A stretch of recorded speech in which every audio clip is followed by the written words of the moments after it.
Wow, amazing twist. Hero's game over, leaving bullet marks. Leaders decided to surprise and lock up news. After Hero's death, Glass's guy should lead. Vincent and Viking forced to vote, like choosing a couple. Reluctantly voting, the bowman took over.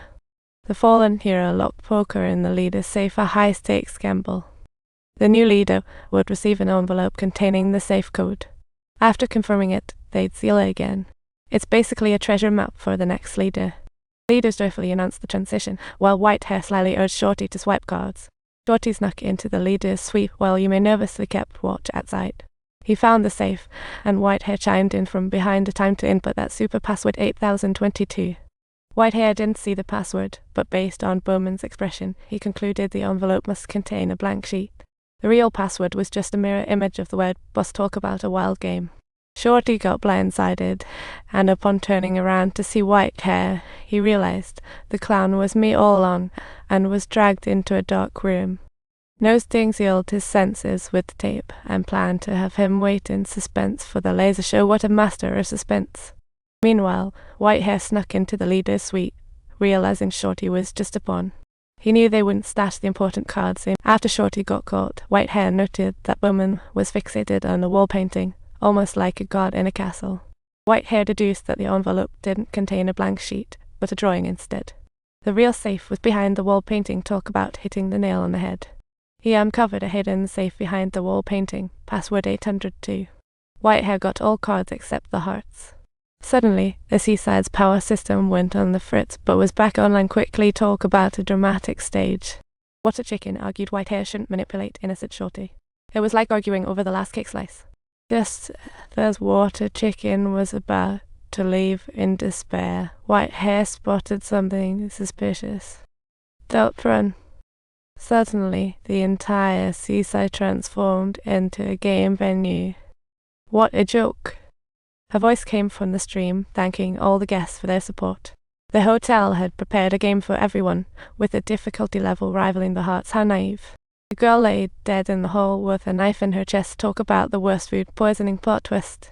The murderer was hiding in the crowd.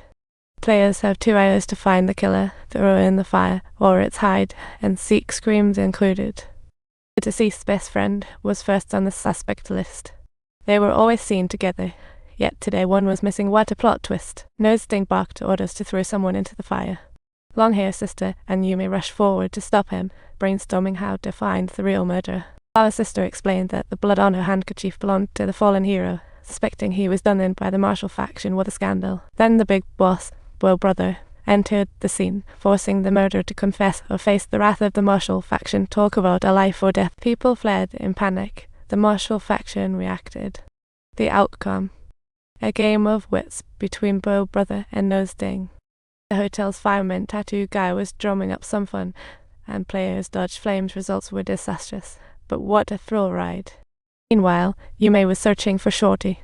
They found a timid Marshall faction member hiding in the bathtub. Such a little sorry sight. They learned from him that Shorty was locked up on the 4th floor. Talk about panic. A rescue mission was urgently needed. Meanwhile, Noseding was on fire shooting while seeking thrills, but it was ironic since he had suffered bullying and now became the villain. But tonight's brutal showdown brought Whitehair face to face with the truth that what goes around comes around. Water Chicken spotted someone sneaking around under surveillance and found Flower's sister rummaging through the office. Flower's sister aimed to use solid glue to extract fingerprints from the deceased. What a smart cookie. But she got blocked by Tattoo Guy. Water Chicken decided to step in and battle Tattoo Guy. Good vs. Evil wasn't clear, but she fought ferociously. Though she seemed fragile, she had formidable strength, catching Tattoo Guy completely off guard. This piqued Tattoo Guy's interest in her past profession, and Yume's beauty skills were in full display.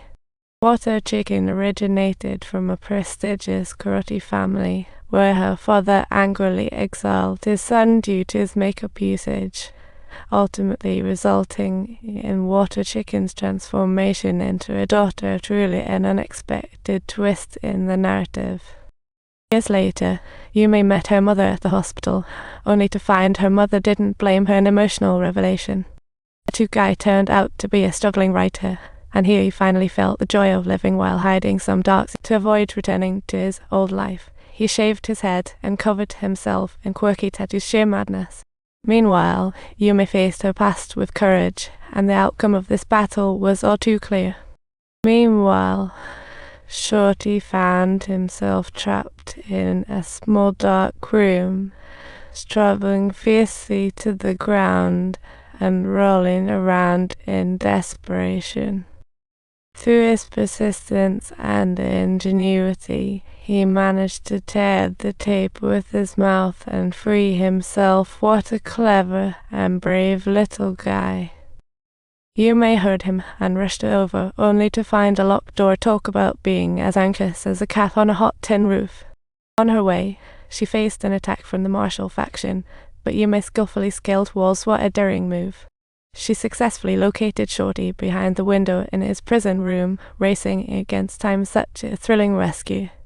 Yume believed if the killer wanted to escape, they'd disguise as a hunter, suspecting the martial faction. Shorty was torn. But if this continued, the martial faction would turn on each other. This game was simple. The Red Robe game was actually a mind game. Shorty suddenly realized he needed to shift his perspective.